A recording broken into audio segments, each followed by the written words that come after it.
ସାଙ୍ଗମାନେ, ପଦ୍ମପୁରାଣରେ 32 ପ୍ରକାରର ସେବାପରାଧ କଥା ଉଲ୍ଲେଖ ଅଛି। ସେବାପରାଧ କ'ଣ? ଦେବତା ଆରାଧନା ବେଳେ ଯେଉଁ ସବୁ ବିଘ୍ନ ଆମେ କରିବସୁ, ଯାହା କରଣୀୟ ନୁହେଁ ବା କରିବା ଅନୁଚିତ, ସେହି ଭୁଲ ଗୁଡ଼ିକୁ ଆମେ ସେବାପରାଧ ବୋଲି କହୁ। ତେବେ ଏହି 32 ପ୍ରକାରର ସେବାପରାଧ କ'ଣ? ଆସନ୍ତୁ ଜାଣିବା।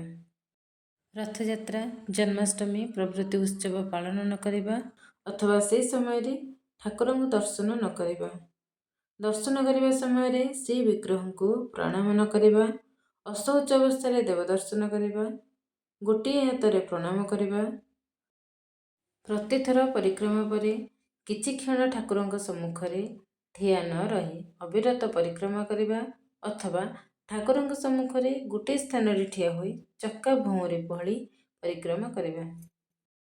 ଠାକୁରଙ୍କ ସମ୍ମୁଖରେ ଗୋଡ଼ ଲମ୍ବାଇ ବସିବା, ଠାକୁରଙ୍କ ସମ୍ମୁଖରେ ଦୁଇ ଆଣ୍ଠୁକୁ ବାହୁ ଯୋଗରେ ଛନ୍ଦି ବସିବା, ଠାକୁରଙ୍କ ସମ୍ମୁଖରେ ଶୋଇବା, ତାଙ୍କ ସମ୍ମୁଖରେ ଖାଇବା, ତାଙ୍କ ସମ୍ମୁଖରେ ମିଛ କହିବା, ସେହିପରି ଠାକୁରଙ୍କ ସମ୍ମୁଖରେ ଅଧବାୟୁ ତ୍ୟାଗ କରିବା, ସାମର୍ଥ୍ୟ ଥାଇ ମଧ୍ୟ ସାଧାରଣ ଉପଚାର ଦ୍ୱାରା ବା କାମଚଳା ଭାବରେ ଠାକୁରଙ୍କ ପୂଜା କରିବା।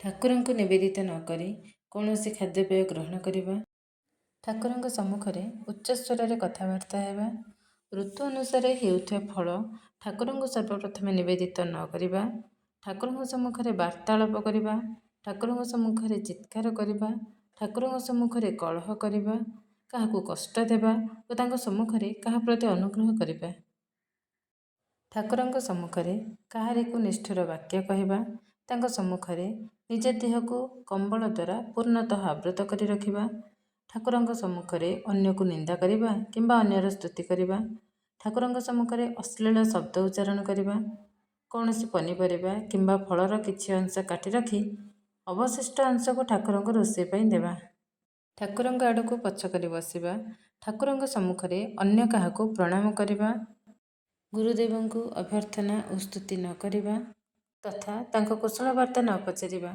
ନିଜ ମୁଖରେ ନିଜର ପ୍ରଶଂସା କରିବା ଓ କୌଣସି ଦେବତାଙ୍କୁ ନିନ୍ଦା କରିବା, ଏସବୁ ଥିଲା ପଦ୍ମପୁରାଣରେ ବର୍ଣ୍ଣିତ ହୋଇଥିବା 32 ପ୍ରକାରର ସେବାପରାଧ, ଯାହା କରଣୀୟ ନୁହେଁ ବା କରିବା ଦ୍ୱାରା ଆମର ଭୁଲ ହୋଇଥାଏ। ତେଣୁ ଏସବୁକୁ ସୁଧାରିବା ପାଇଁ ଆମେ ଏସବୁ କଥା ପ୍ରତି ଧ୍ୟାନ ଦେବା ଆବଶ୍ୟକ।